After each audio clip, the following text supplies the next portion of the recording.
为咗民众到高雄看黄色阿比亚，今仔日西洋情人节也有推出特别活动。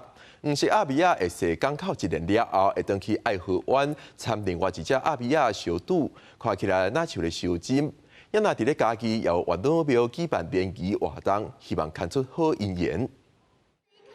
两只阿比亚愈想愈活，游客直直咧看休。新正初五是年假的最后一天。 真侪民众把握最后机会来到高雄旅游中心真爱码头来看两只阿比亚。根据观光局统计，看阿比亚人到初五已经超过550万人次。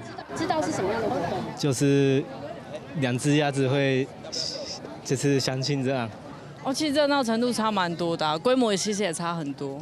对啊，之前就感觉只是一只小鸭在那边，什么东西都没有。拄当14情人节，高雄嘛全球第一。伫即届展览，互其中一只阿比亚中昼按旅运中心出发，踅港湾一日，再搁转来爱河湾，和另外一只阿比亚见面，互两只阿比亚耍为 kiss 合体做伙。不过过情人节对象真重要。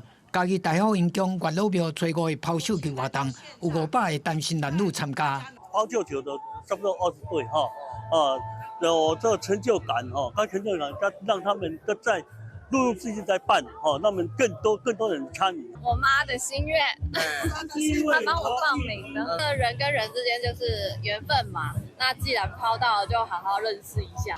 大咖的查甫人是手举悬悬，等要抢绣球，现场是闹热滚滚。参加的民众拢希望会当找到好对象，主办单位嘛希望透过一寡活动，或者单身的男女会当互相熟悉，找到好对象，伫情人节促成好姻缘。记者综合报道。